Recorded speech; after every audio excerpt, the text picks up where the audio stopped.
देव कार्य में उपस्थित शक्ति स्वरूपा शक्ति माता बहनों, देव तुल्य अर्जुन भाइयों, परम पूज्य गुरुदेव परमवंदनीय माता जी की सूक्ष्म उपस्थिति में भगवान इस दिव्य पावन मंदिर में हम पंचकुंड गायत्री पारायण करने जा रहे हैं।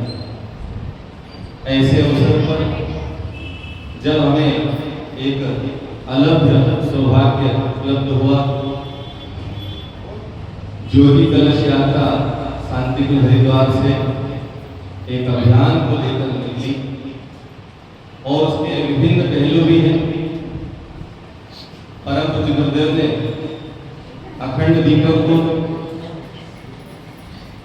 18 जनवरी 1926 को आवल खेड़ा के अपने निवास पर छोटी सी पूजा स्थली पर उस दीपक को जलाया और वो दीपक जलकर आज करोड़ों करोड़ों लोगों का मार्गदर्शन निरंतर करता चला जा रहा है। जिनने गुरुदेव को न देखा हो, जिनने माता जी को भी न देखा हो, तो अखंड दीपक ने गुरु जी माता जी के दर्शन प्रत्यक्ष रूप से शांति कुंज में जाकर करते हैं और उसी की चेतना, उसी की शक्ति हमारे गांव में आई है। हम बड़े सौभाग्यशाली सौभाग्यशाली। आप समझिए, एक तहसील में गिने चुने गांवों में इसको जाने का मौका मिलता है। इतनी बड़ी तहसील, इतने सारे गांव, और आपके इस गांव का चयन यहाँ के भाइयों ने नहीं किया, ये चयन परम पूज्य गुरुदेव ने किया, उस ज्योति ने किया जो आपके गांव में चलकर आई।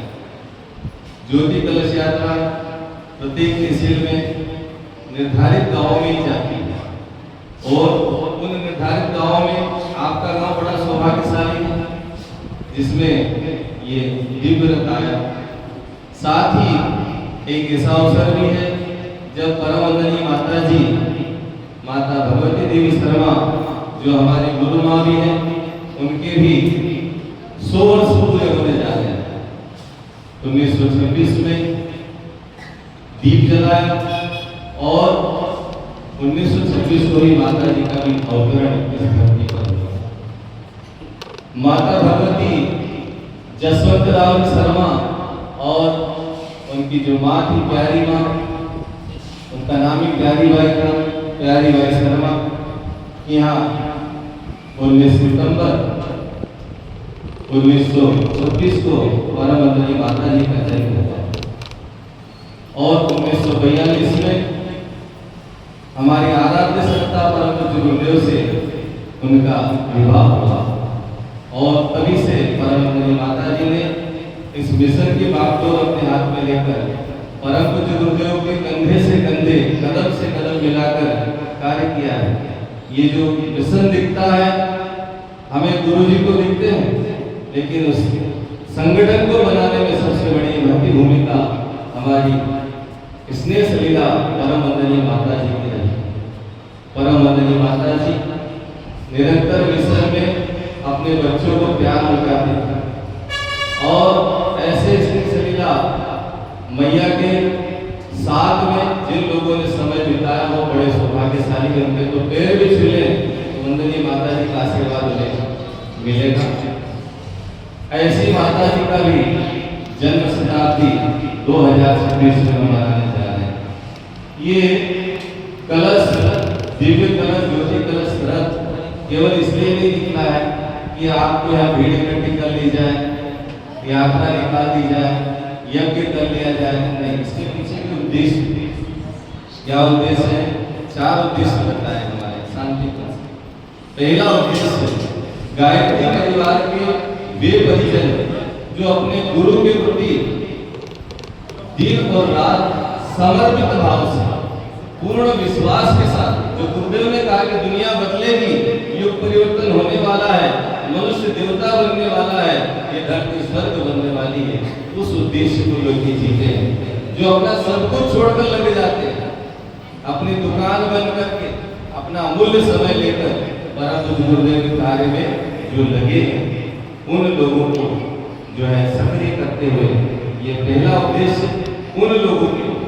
दूसरा उद्देश्य, ऐसे परिजन जो कार्यक्रम जब आता है, जैसे अभी कार्यक्रम हुआ, बहुत सारे लोग बाहर आ गए, लेकिन अन्य दिनों में कोई दिखता नहीं। कार्यक्रम आए तो भीड़ हो जाती है, कार्यक्रम आता है तो लोग इकट्ठे हो जाते हैं, लेकिन कार्यक्रम के बाद उस गाँव में कभी पूछे कि साहब आज आप जुड़े हुए तो लेकिन दिखते नहीं।